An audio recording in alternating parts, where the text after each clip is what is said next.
आज की इस वीडियो में बताने वाला हूं कि उत्तर प्रदेश में भविष्य में प्राइमरी में जो भी भर्तियां होंगी उनमें आपके टेट के मार्क्स का क्या रोल रहने वाला है। क्या टेट केवल पास होना ही काफ़ी है या फिर टेट के नंबरों का कुछ प्रतिशत आपकी आगामी भर्तियों में जुड़ेगा।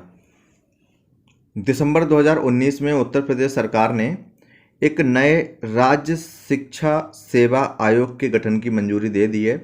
ये आपका उच्चतर और प्राइमरी दोनों का ही सम्मिलित रूप रहने वाला है और ये आपका का वर्गीय सेवाएं, इसमें आपके डिग्री कॉलेज आ जाएंगे और आपके जो भी हैं उसमें आचार्य प्राचार्यों की नियुक्ति से संबंधित होगा। खा वर्गीय सेवाएं ये आपके माध्यमिक से संबंधित हैं और इसमें आपके प्रधानाचार्य, प्रवक्ता और एलटी ग्रेड की भर्ती इसी के अंतर्गत होंगी। और आपके लास्ट में है ये गा वर्गीय सेवाएं, इसमें आपकी प्राथमिक शिक्षा में सहायक अध्यापकों की नियुक्ति से संबंधित सेवाएं। ठीक है, तो आपकी जो प्राइमरी की भर्ती है वो आपकी थर्ड पॉइंट से रिलेटेड है। अब इस थर्ड पॉइंट में कौन कौन से प्रावधान हैं उसमें आपका सब कुछ लिखा हुआ है कि टेट के नंबरों का क्या रोल रहने वाला है, आपके टेट के मार्क्स आगामी परीक्षाओं में जुड़ेंगे या नहीं, कि आपको केवल पास करना ही ये काफ़ी है। तो ये आपका थर्ड पॉइंट है गा वर्गीय सेवाएं। इसमें आपका पूरा डिटेल में लिखा हुआ है कि क्या क्या प्रोविज़न है। इसमें आपका लिखा है प्राथमिक शिक्षा में सहायक अध्यापकों की भर्ती हेतु साक्षात्कार नहीं होगा। ठीक है, साक्षात्कार तो नहीं होगा।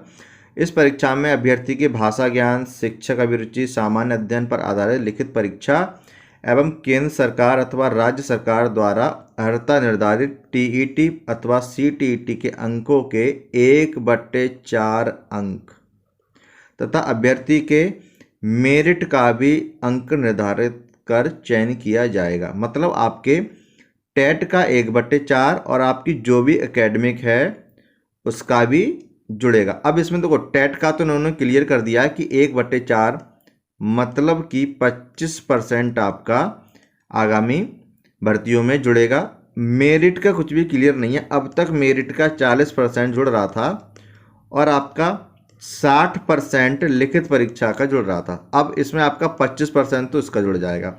अब 25% ये जुड़ने के बाद इन 40 और 60 में से कुछ कम बढ़ होने वाला, या इसमें से वो पूरा 25 कम करेंगे या इसमें से 25% कम करेंगे या आपके इन दोनों में से ही कुछ परसेंट कम करेंगे। जैसे इसमें से मान लो 15% कम कर दिया, इसमें से 10%, या इसमें से 15%, इसमें से 10%।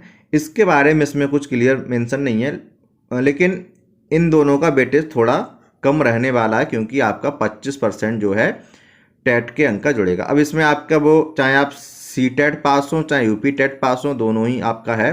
अगर आपके यूपी टेट में ज़्यादा मार्क्स आएंगे तो आप फिर यूपी टेट के अकॉर्डिंग उसमें अप्लाई कीजिए। अगर आपके सी टेट में ज़्यादा मार्क्स आते हैं तो आप सी टेट के अकॉर्डिंग। तो इस आयोग के अकॉर्डिंग ये बिल्कुल क्लियर है कि आपकी आगामी भर्ती परीक्षाओं में टेट के नंबरों का भी वेटेज रहने वाला है। तो अब आपको टेट के लिए और ज़्यादा मेहनत करनी पड़ेगी। केवल पास होना ही अब काफ़ी नहीं होगा।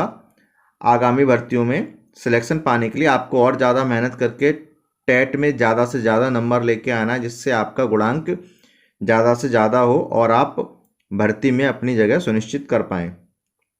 अब ये जो सब कुछ है कि 1/4 अंक आपके आगामी भर्ती में जुड़ेगा, ये सब कुछ आपके जो नए आयोग का गठन होगा उसके अकॉर्डिंग है। लेकिन अभी तक इस नए आयोग का गठन हुआ नहीं है, तो आगामी भर्ती में आपका ये 25% जुड़ेगा या नहीं जुड़ेगा, ये सब कुछ डिपेंड करेगा आयोग गठन के ऊपर। अब आगामी आपकी जो भी भर्ती होगी 90% ये उम्मीद है कि वो इसी आयोग के अकॉर्डिंग होंगी। वो जो भर्तियाँ आपकी वो यही आयोग कराएगा। तो अब 90% तो ये मान के चलिए कि आपकी ये वाली जो भी प्रक्रिया है वो लागू होने वाली है। अगर मान लो आयोग का गठन नहीं भी हुआ, जैसे अब तक पीएनपी ये एग्ज़ाम आपका कराता था, डायरेक्ट बेसिक शिक्षा परिषद ही आपके जो भी भर्तियाँ होती थी उसको लेके आती थी और उसी के अकॉर्डिंग वो पीएनपी से एग्ज़ाम करा के गुणांक वगैरह का जो भी होता था वो बनवाती थी।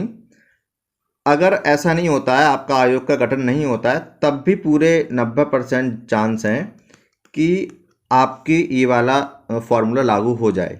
क्योंकि अगर पीएनपी भी कराएगा तब भी कोई दिक्कत नहीं है, क्योंकि जो मेन जो सब कुछ चलेगा वो सरकार की मंशा से ही चलेगा। और सरकार की मंशा पहले से ही साफ है कि वो जो है टेट को भी वेटेज देने वाली है। तो अगर आयोग का गठन नहीं भी होता है, उससे पहले अगर आपकी भर्ती आ जाती, तब भी आप ये मान के चलिए 90% ये चांस हैं कि आपकी जो भर्ती होगी आगामी, उसमें आपका यही फार्मूला लागू होगा और टेट के नंबरों का 25% या 1/4 आगामी भर्ती में जुड़ेगा।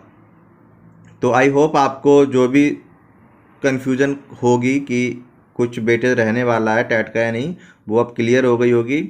और वीडियो अगर आपको अच्छी लगी हो तो लाइक करना, और फर्स्ट टाइम आए हो तो चैनल को सब्सक्राइब भी कर देना, और कमेंट बॉक्स में हमें बताना कि वीडियो आपको कैसी लगी।